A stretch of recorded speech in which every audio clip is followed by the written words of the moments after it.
यादगिरियूं जॾहिं बि हीअं में हरकंदियूं आहिनि त मन जी धरती ते दर्दनि जो सैलाब अची वेंदो आहे। हा यादि अथमि, इहे उन्हनि ॾींहंनि जी अणविसरंदड़ कथा आहे जंहिंमें सॼे जान जा ग़म अकेले सिर ते महसूसु थियनि था।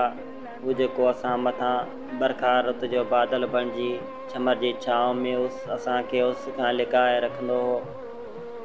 हू धरती जहिड़ी दिलि रखंदड़ कारुंजर जबल जे उताहिन जहिड़ो किरदारु हो, जीअं असांखे हमेशह सुखनि में रखण लाइ पाण काइनात जा सभु दुख झोली में खणी छॾींदो हो। हिकु सदियूं अॻु जी का वार्ता न आहे, ही कालो के ॾींहं जो उहो कड़ो सच आहे जेको अञा ताईं दिलि तस्लीम नथी करे। पंहिंजी बिरादरी समेत सॼे तर जे दिलनि ते राज कंदड़ चाचो अब्दुल कादर अञा वणनि खां बि न आहे विसरियो।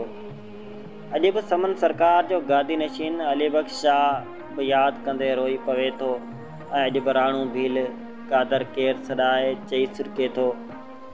अॼु क़ाइम खान लॻारी सारे ऐं पुकारे थो ऐं अॼु बि अली गौहर शाह हंजूं हारे थो।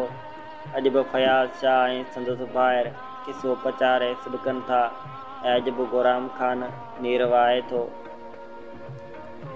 अॼु बि शेराणी बिरादरी हंजूं हारे थी ऐं अॼु बि थर जे भिटनि मां धर्मी भीलण बि ॻोड़ा ॻाड़े थी। अॼु बि सॼो तर सुरकनि में थधा साह सलाड़े खेसि यादि करे थो। हू त हूंदो हो जंहिंसां सॼी काइनात हसीन लॻंदी हुई ऐं हुन पुॼाणा मन सैरा थी पियो आहे।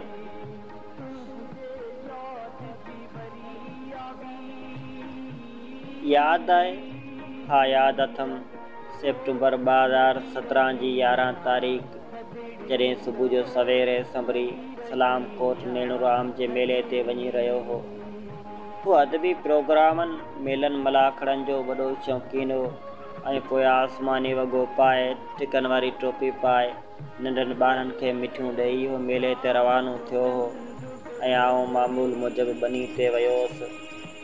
वसकारो सुठो थियो हो, कख पन गाह फसलनि में सुराणो हुई, हर तरफ़ चमन लॻो पियो हो ऐं सॼे तर में फसलनि जा सावकाण सॼे तर खे महकाए रही हुई।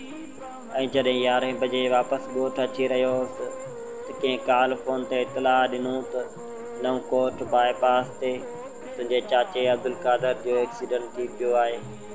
हालति नाज़ुक अथसि, करमली चांजो सिविल अस्पताल नवकोट खणी वञे पियो ऐं तव्हां जल्दी अचो।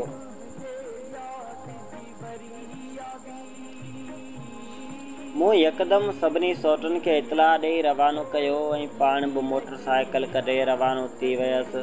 रब खां दुआऊं घुरियमि, या अल्लाह चाचे ॾे ख़ैरु कजा। जॾहिं नवकोट पहुतासीं त चाचे जी हालति नासाज़ हुई। सिविल पारां लेटर जारी थियो त यकदमि सिविल अस्पताल हैदराबाद पहुचायो। रतु तमामु घणो वही चुको आहे। चाचो बेहोश हो। असां एम्बुलेंस मां खणी जुॾो शहर पहुतासीं त सौट चयो त जुॾे मां चेकअप कराए पोइ हलूं ऐं पोइ जुॾे जे डॉक्टरनि असांखे ॿुधायो त लमन जे खेल में ई ज़िंदगी जो जंग हाराए वियो हो ऐं अलाह ही छा थी वियो। असांजो घोटु चाचो असांखां हथु छॾाए वियो ऐं पोइ होश खता थी विया हुआ। को बि हवास न रहियो। कीअं घर पहुतासीं ऐं कीअं आख़िरी आरामगाह में खट ते खणी विया हुआसीं। भरियल खट ऐं ख़ाली खट खणी आया हुआसीं।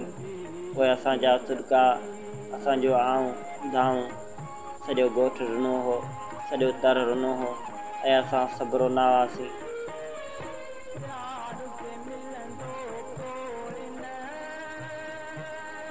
तोड़े जो अॼु 3 साल थी चुका आहिनि, पर अॼु बि दिलि तस्लीम नथी करे त चाचो असांखां वियो हलियो। अॼु बि कोई शादी जो काज थिए थो। आउं 4 साल पहिरीं मुंहिंजी शादी जे ॾींहं में गुम थी वञा थो। ईअं लॻे थो शामियाने में महिमान अची रहिया आहिनि। काजनि जो राणू घेट ते आजा करे रहियो आहे त वरी कंहिं महिल हथ खां झले महिमाननि खे पाण खाधो खाराए रहियो आहे।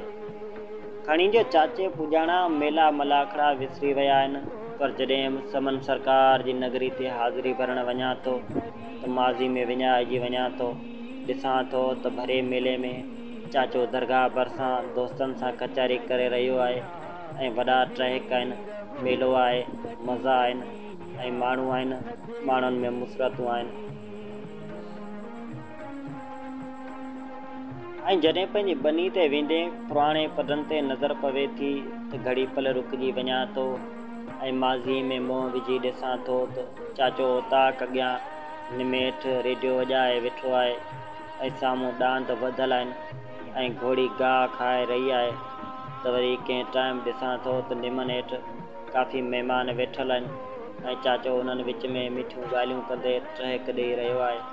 पर वापसि वरां थो त न उहा उताक नज़र अचे थी, न ई उहे निमूं आहिनि ऐं न ई उहे ॾंदनि जा जोड़ा आहिनि ऐं न ई वरी राजनि जो राणो चाचो अब्दुल कादर आहे।